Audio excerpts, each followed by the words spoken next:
여러분, 기적을 믿으십니까? 국어사전에 보면 이 기적에 대해서 이렇게 기록합니다. 상식적으로 생각할 때 기이한 일 또는 신에 의해서 행해졌다고 믿어지는 불가사의한 일, 이렇게 기록이 되어 있어요. 사람들은 한편으로는 나에게도 좀 어떤 기적이 일어났으면 하는 마음을 갖기도 하지만, 또 다른 한편으로는 기적, 그런 게 어디 있어, 이렇게도 생각을 합니다. 근데 성경을 읽어보면 성경에는 수많은 기적의 이야기들이 기록되어 있습니다. 430년 동안 애굽에서 종살이했던 이스라엘 백성들이 전쟁 한번 해보지 않고, 한 사람, 죽은 사람 없고 다친 사람 없이 노예였던 그들이 애굽에서 그렇게 무사히 나오게 됩니다. 이 기적이죠. 그들의 앞을 가로막았던 홍해바다, 그 홍해바다 앞에 길이 열렸습니다. 이 기적입니다. 반석을 치니까 무려 200만이나 되는 그 많은 사람들이 다 마실 수 있는 폭포수 같은 물이 쏟아졌습니다. 이게 기적이죠. 그들이 여리고성에 도착했을 때 그 견고한 성을 어떻게 무너뜨렸습니까? 그들이 다이너마이트로, 포크레인으로 무너뜨린 것이 아니었어요. 매일같이 하루 6일 동안 한 바퀴씩 돌고 마지막 7일 때 7바퀴를 돌았는데 그 성이 갑자기 와르르 무너졌습니다. 이게 바로 기적인 것이죠. 신약 성경에도 보면 여러분, 오병이어 사건, 보리떡 5개, 물고기 2마리로 5,000명을 먹이고 또 남은 조각이 12광줄이 남았어요. 이게 기적입니다. 가나 혼인잔치에 물이 포도주로 변했습니다. 나면서부터 한 번도 걷지 못했던 자가 일어나서 걸었어요. 별로 아멘도 안 하시네. 12해 동안 혈루증으로 고통당하던 여인이 그 혈루의 근원이 다 말라버렸습니다. 또 38년 동안 누워있던 병자가 그 침상을 들고 집으로 돌아갔어요. 죽은 나사로가 살아났습니다. 여러분, 다 기적이잖아요. 성경의 이야기는 어찌 보면 다 기적의 이야기들로 가득합니다. 일본의 유명한 사상가요, 또 일본의 성자라고 하는 우츠무라 간조가 성경 공부를 하는 학생이 있었는데 하루는 그런 질문을 했답니다. 우츠무라 선생님, 성경에 이성적으로는 도무지 이해할 수 없는 그런 기적들이 많은데 어떻게 사람이 무리를 걷습니까? 어떻게 죽은 사람이 살아납니까? 난 도무지 이해할 수가 없고 내 이성으로는 받아들일 수 없는데 이런 좀 황당한 이야기들, 기적들은 좀 빼고 좀 다른 것으로 성경 공부하면 안 될까요? 이렇게 물어봤어요. 그랬더니 그 우츠무라 간조가 이렇게 대답했답니다. 학생, 성경에서 이성으로 받아들일 만한 받아들이기 어려운 그 기적들을 다 뺀다면 남는 것은 2가지밖에 없네. 하나는 성경 겉표지와 또 하나는 성경 뒷표지일 뿐이네. 여러분, 정말 그렇죠. 성경에 나오는 모든 이야기들은 기적의 기록들입니다. 그럼 왜 하나님께서는 이처럼 상식적으로 불가능하고 도저히 믿을 수 없는 이런 기적들을 기록해 놓으셨나 하는 거죠. 이유는 간단합니다. 하나님께서 기적을 행하시기 때문인 줄 믿습니다. 또한 하나님의 그 기적은 2000년 전이나 지금이나 창세 때나 지금이나 동일하게 일어나고 있습니다. 아브라함에게 행하셨던 기적, 모세에게 행하셨던 기적, 다윗에게 행했던 기적이 여러분 동일하게 저와 여러분들에게 일어나고 있는 줄로 믿습니다. 그 벳세다 들녘에 있었던 오병이어 기적을 보고 경험했던 그 사람들, 동일하게 지금 이 예배 현장에 하나님께서 우리에게도 그러한 기적을 보이시고 또한 이루실 줄로 믿습니다. 지금 나에게 정말 필요한 것이 무엇인가? 여러분, 우리의 가정, 또 우리 일터 자녀들, 또 나의 모든 소망, 계획, 바라는 것들, 여러분, 그 모든 것 가운데 우린 지금 사실 기적을 바라고 소망하고 있습니다. 믿지 않는 사람들은 이 기적을 가리켜서 요행이라고 이야기합니다. 또는 운이 좋아서 그런 일이 있었지. 또 아니면 기적은 나하고는 아무 상관없는 일로 그렇게 여기기도 합니다.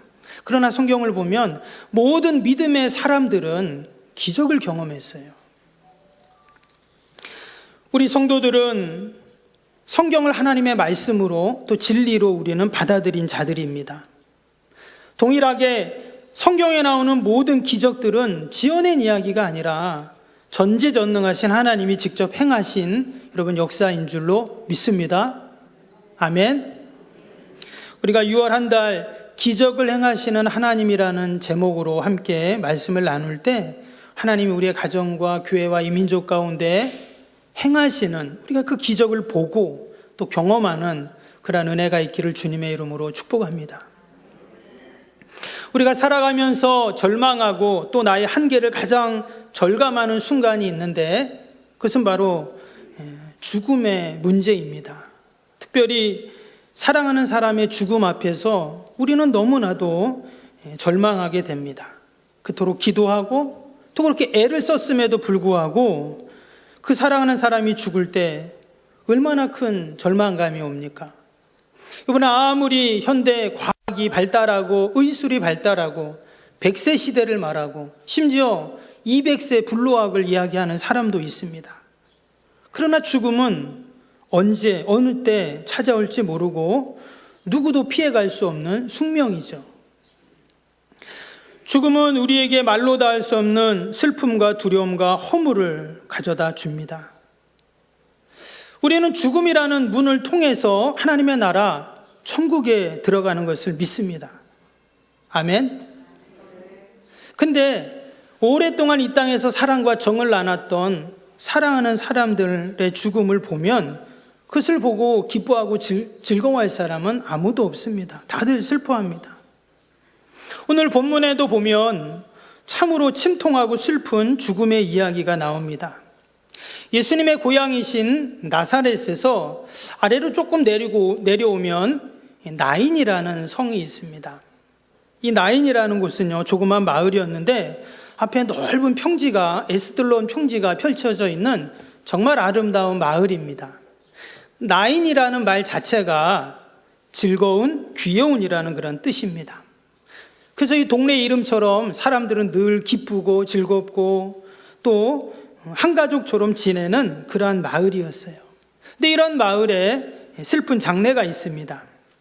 늘 장례는 슬프고 참 가슴이 아프지만 오늘 이 누가복음 7장에 나오는 이 장례는 어떤 장례보다 슬픈 장례였어요. 오늘 12절 말씀을 다시 한번 보시면 12절에 이렇게 나옵니다. 성문에 가까이 이르실 때 사람들이 한 죽은 자를 메고 나오니 이는 한 어머니의 독자요 그의 어머니는 과부라 그의 성에 많은 사람도 그와 함께 나오거늘. 지금 이 나인성에서 보니까 한 과부의 아들, 근데 그 아들이 어떤 아들이었냐? 어머니의 독자라고 있습니다.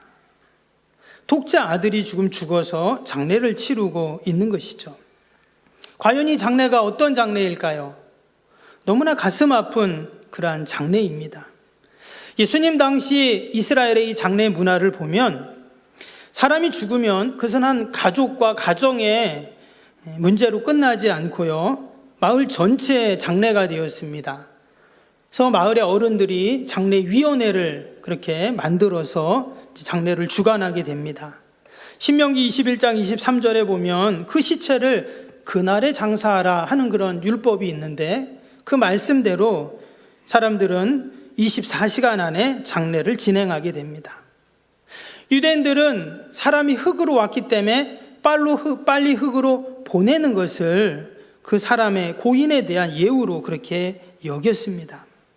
그리고 또한 장례 행렬도 보면 유대인들은 이 죽음이 여인으로 하여금 죄가 세상에 들어왔다는 것을 생각했기 때문에 장례 행렬 가운데 여자들을 맨 앞에 세웁니다. 그 다음에는 남자들이 관을 메고 따라가고 또 그 뒤에는 마을 사람들이 곡을 하면서 슬픈 노래와 피리를 부르면서 따라갔습니다. 여러분, 만약에 내가 지금 이 나인성 과부의 장례식에 참여했다, 그럼 어떻게 해야 될까요? 당연히 함께 울어주고 슬퍼해주고 낙심해 있는 그 과부를 이렇게 위로해 줄 것입니다.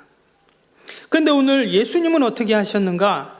먼저 11절을 보시면 11절에 그 후에 예수께서 나인이란 성에 가실새 제자와 많은 무리가 동행하더니, 지금 예수님께서 많은 무리와 함께 나인성으로 들어가고 계시는 거죠. 근데 그때 반대편에서 성에서는 누가 나옵니까? 지금 장례 행렬이 나오고 있다 하는 것이죠. 지금 예수님의 행렬은 너무나 기쁘고 즐겁고 막 감사가 넘치는, 감격하는 그러한 행렬입니다.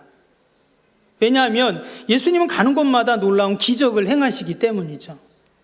병자들을 고칩니다. 오병이어의 기적처럼 그 굶주린 사람들을 다 배불리 먹이는 그러한 주님이시죠.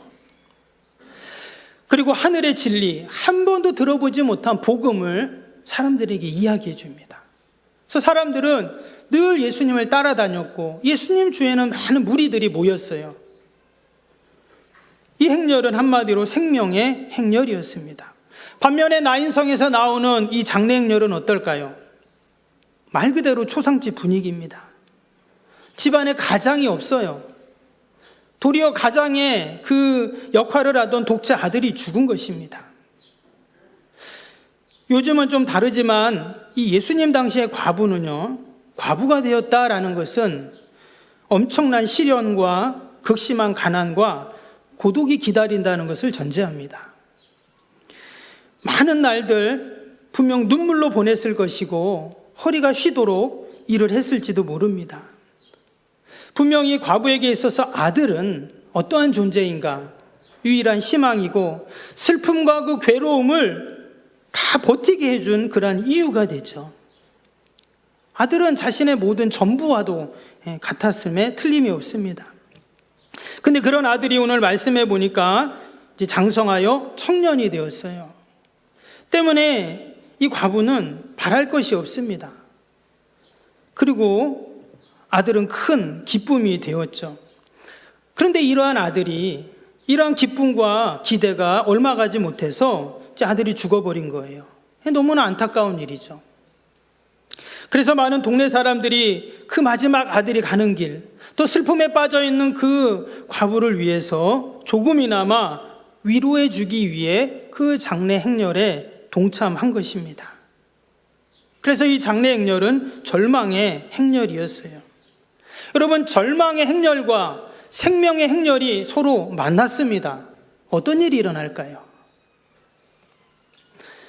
먼저 13절을 봅니다. 13절 보시면 주께서 과부를 보시고 불쌍히 여기사 울지 말라 하시고, 예수님이 지금 이 과부를 보고 슬픔과 아픔과 낙담 가운데 있는 과부를 보시고 뭐라 하셨냐면 울지 말라 이렇게 말씀하셨어요.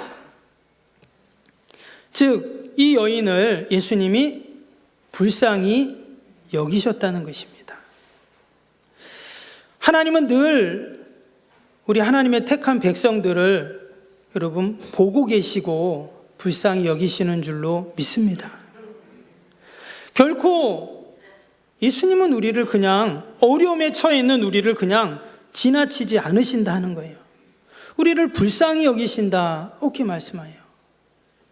여기서 불쌍히 여긴다는 헬라어는요, 스프랑크 리조마이라는 단어입니다. 이 뜻이 뭐냐면 창자, 내장, 간장이라는 그런 의미를 갖고 있는 스프랑크논이라는 단어에서 나왔어요. 그래서 스프랑크 니조마이는 창자가 뒤틀리는 고통이라는 의미가 있습니다. 오늘 본문에서의 의미는 이런 뜻이에요. 마치 창자가 뒤틀리고 끊어질 듯한 그러한 마음으로 불쌍히 여겼다, 측은히 여겼다, 이런 의미로 지금 사용된 단어입니다. 지금 예수님이 그 여인을 그렇게 여기고 봤다는 거예요. 즉 여인의 그 고통과 아픔을 예수님께서 다 공감하시고 그와 함께 하셨다, 이런 의미죠. 저는 지금도 잊혀지지 않는 한 편의 설교가 있는데, 지금 고인이 되셨지만 서울의 사랑의 교회를 섬기셨던 그 옥하는 목사님, 그분이 오늘 이 본문을, 특별히 이 13절 9절을 뭐라고 말씀하셨냐면, 예수님은 우리를 불쌍히 여기셔서 그 마음이 항상 사랑의 만조와 같았다, 이렇게 말씀했어요. 여러분, 바다에 만조 때가 되면 어떡합니까? 모든 것을 다 덮어버리잖아요. 마치 그 예수님의 사랑의 만조와 같은 마음으로 우리를 그렇게 불쌍히 여기신다는 거예요. 지금 예수님은 과부와 한마디 대화도 해보지 않았습니다. 그러나 그녀의 마음을 다 알고 계셨던 것이죠. 그 과부의 마음을 예수님이 그 자신의 마음으로 다 담으셔서 그 여인을 불쌍히 여기시며 울지 말라, 이렇게 말씀하신 겁니다. 사실 이 죽은 어미는 할 수 있는 일이라고는 우는 일밖에 없습니다. 왜? 그동안 붙잡고 있었던 소망이 다 끊어져 버렸잖아요. 없어졌습니다. 독자 아들은 그의 소망이었고 미래였고 살아갈 이유였죠. 아마 그냥 우는 것도 아니고 통곡하면서 그 장례 행렬을 쫓아갔을 것입니다. 아니면 너무 울어서 짜낼 눈물이 없었는지도 모릅니다. 그런 여인을 향해서 예수님이 울지 말라, 이렇게 지금 말씀하고 있어요. 이것은 빈말이 아니었습니다. 우리가 종종 장례에 가면 슬퍼하는 유족들을 보면서 울지 마, 이렇게 우리가 이야기할 때가 있어요. 그러나 그런 빈말이 아니었습니다. 단순한 위로의 말이 아니었어요. 여러분, 이 말 속에는 놀라운 진리가 담겨 있습니다. 지금 과부가 무엇을 바라보고 있습니까? 당연히 아들이 담겨 있는 관을 보겠죠. 아들 생각만 할 것입니다. 근데 더 이상 이 세상에서는 아들을 볼 수 없다고 생각하니까 이제 눈물이 난 것이에요. 그때 예수님이 울지 말라, 이렇게 말씀했어요. 우리가 세상을 살아갈 때 때로는 기쁨의 눈물도 있지만 울 수밖에 없는 이유들이 있어요. 우리를 절망하게 하는 그러한 상황들이 있죠. 마치 여인이 죽은 아들의 관을 보면서 울듯이 우리가 아무 소망 없는 것들을 바라보고 붙잡고 울 때가 있다라는 것입니다. 그때 예수님께서 울지 말라, 이렇게 말씀하신 이유는 뭐냐? 그 죽음을 바라보지 말고 저를 보세요. 죽음을 바라보지 말고 뭘 보라고요? 예수님을 보라는 거죠. 지금 그 관을 보지 말고 예수님을 보라는 거예요. 여러분, 우리가 예수님을 바라볼 때 눈물이 사라지고 어둠이 사라지고 또한 생명과 기쁨과 평강과 소망이 우리 가운데 찾아오는 줄로 믿습니다. 오늘 14절을 봅니다. 그리고는 예수님이 어떻게 하셨습니까? 가까이 가서 그 관을 손에 대시니 맨 자들이 서는지라. 예수께서 이르시되 청년아, 내가 내게 말하노니 일어나라 하시매. 지금 예수님께서 하신 행동을 보면요, 일단 예수님이 장례 행렬을 멈추셨습니다. 그 관에 손을 대니까 관을 메고 가던 자들이 섰다, 이랬어요. 여러분, 장례 행렬을 멈추는 법은 없습니다. 우리도 이렇게 장례를 한 번씩 치러 보면 어때요? 장례 끝나고 장지로 갈 때 여러분, 그 장례 운구차들 어때요? 찾길 갈 때 다른 차들이 다 피해 주거든요. 왜? 그게 예의라고 생각하기 때문입니다. 근데 지금 예수님께서는 장례 행렬을 멈추셨을 뿐만 아니라 그 관에다가 손을 대셨어요. 이것은 시체에 손을 댄 것과 같습니다. 구약의 율법에 보면 시체를 만지는 것, 손을 대는 것은 부정한 것이죠. 율법을 어기는 것입니다. 이것은 장례 행렬을 그 일정을 차질해주는 수준이 아니라 장례 문화의 정면으로 도전하고 죽음에 도전하는 그러한 모습인 것이죠. 예수님이 왜 이런 행동을 하셨는가? 우리가 앞에 나왔던 13절 말씀처럼 그 과부를 불쌍히 여기셔서 이렇게 하셨어요. 여인의 눈물을 보시고 슬픔과 고통을 다 헤아리시고 하나님의 사랑이 무엇인가를 보여주기 위해서, 그리고 오늘 14절 말씀처럼 기적을 행하기 위해서 이렇게 하신 것입니다. 먼저 오늘 예수님께서 14절에 보니까 누구와 이야기를 하십니까? 청년아 이야기했어요. 청년은 지금 관 속에 있는 그 죽은 아들이 있잖아요. 근데 지금 예수님이 죽은 자와 이야기를 하십니다. 뭐라고 하셨어요? 내가 내게 말하노니 일어나라. 지금 예수님이 죽은 자에게 말씀을 하십니다. 누구도 죽은 자와는 말을 하지 않아요. 지금 이 죽은 아들의 어머니도 어떻습니까? 울기만 하지 죽은 아들과 말하진 않아요. 왜냐? 우리는 죽으면 다 끝이라고 생각하기 때문입니다. 죽어서 끝났는데 무슨 말을 해? 이래 생각해요. 근데 지금 예수님은 그 죽은 아들에게 말을 하고 그를 일어나라 이렇게 얘기하셨어요. 이것은 바로 예수님이 생사를 주관하시는 분임을 말씀하는 겁니다. 요한복음 11장 25절 26절에 보면 예수께서 이르시되 나는 부활이요 생명이니 나를 믿는 자는 죽어도 살겠고 무릇 살아서 나를 믿는 자는 영원히 죽지 아니하리니 이것을 내가 믿느냐.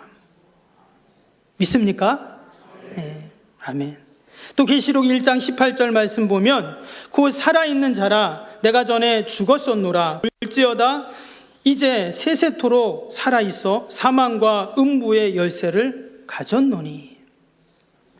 로마서 14장 9절입니다. 이를 위하여 그리스도께서 죽었다가 다시 살아나셨으니 곧 죽은 자와 산 자의 주가 되려 하심이라. 아멘. 예수님은 죽은 자와 산 자의 주인이라고 분명히 말씀하십니다. 그런 주님께서 지금 나인성 과부의 그 과부를 불쌍히 여기셔서 그 눈물을 닦아주시고 위로해 주셨을 뿐만 아니라 죽은 아들까지 살려주시는 기적을 행하셨는 줄로 믿습니다. 사실 우리에게는 이것이 기적이죠. 근데 하나님에게는 죽은 자와 산 자의 주인이 되시는 하나님께는 사실 기적이 아니죠. 때문에 우리에게는 정말 이 일이 있을 수 있을까 하는 생각이 들지만 하나님에게는 너무나 쉬운 일이라는 거예요. 왜 예수님께서 죽은 과부의 아들을 살려주셨습니까? 불쌍히 여기셔서. 여러분, 동일하게 하나님이 저와 여러분을 늘 불쌍히 여기시고 보고 계신 줄로 믿습니다. 이제 그 절망의 행렬은 축제의 행렬로, 생명의 행렬로 이제 바뀌게 되었습니다. 그러니 이제 그들이 어떻게 합니까? 16절을 보겠습니다. 16절을 보면 모든 사람이 두려워하며 하나님께 영광을 돌려 이르되 큰 선지자가 우리 가운데 일어나셨다 하고 또 하나님께서 자기 백성을 돌보셨다 하더라. 기적이 일어나니까 사람들이 하나님께 영광을 돌립니다. 여러분, 하나님이 나에게 기적을 행하실 때 우리가 늘 하나님께 영광을 돌려야 할 줄로 믿습니다. 당시 사람들은 그런 예수님의 모습, 기적을 행하시는 모습을 보면서 뭐라고 생각했냐면 큰 선지자가 우리에게 일어났다 이렇게 말을 했습니다. 왜 이런 말을 했는가? 구약에 보면 사람이 살아나는 일이 2번 나옵니다. 그때 이제 선지자들이 나오는데요. 바로 엘리야와 엘리사 선지자입니다. 엘리야는 사렙다 과부의 아들을 그렇게 살리고 또 엘리사는 수똉 여인의 아들을 살리는 그런 기사가 나오죠. 그래서 사람들은 늘 그 구약의 그 선지자들을 생각하고 있었기 때문에 예수님이 죽은 과부의 아들을 살릴 때 큰 선지자가 나타나셨다 이렇게 생각한 겁니다. 근데 이것은 잘못된 생각이었죠. 예수님은 큰 선지자가 아니라 전지전능하신 하나님의 아들이신 줄로 믿습니다. 중요한 것은 이전까지 그들이 사단이 이끄는 죽음의 행렬 가운데 그들이 있었는데 이제는 어떻게 돼요? 하나님의 돌보심과 그 기적을 경험하게 되니까 이제 그들은 생명의 행렬에 참여하는 자들이 되고 하나님을 찬양하고 영광 돌리는 자들이 되었다라는 것입니다. 여러분, 저와 여러분은 다 생명의 행렬에 참여한 자들인 줄로 믿습니다. 여기 보니까 하나님께서 자기 백성을 돌보셨다 이렇게 나와요. 하나님 우리를 늘 돌봐주십니다. 우리의 가정, 자녀, 일터, 주님의 몸된 교회, 또 이 나라 이 민족, 내가 그것을 인지하든 인지하지 못하든 인정하든 인정하지 않든 하나님 늘 자기 백성들을 이처럼 돌보시는 줄로 믿습니다. 때로는 울 수밖에 없는 상황, 다 끝났다라고 생각하는, 심지어 죽음의 문제까지도 하나님은 기적을 행하셔서 이처럼 회복시켜 주시고 또한 온전케 하시는 줄로 믿습니다. 우리가 한 주간을 살면서도 혹이나 절망적인 상황이 있을 수 있습니다. 울 수밖에 없는 상황이 있을 수 있어요. 그러나 자기 백성을 돌보시는 그 하나님을 늘 기억하면서 이제 나는 그 절망의 행렬에 있는 자가 아니라 생명의 행렬에 있는 자다. 나는 이제 하나님의 영광을 돌리는 자다라는 그 믿음으로 우리가 한 주간도 살 수 있기를 바랍니다. 하나님은 반드시 기적을 행하실 것입니다. 그리고 하나님께서 저와 여러분들을 통해서 영광을 받으실 줄로 믿습니다. 기도하겠습니다.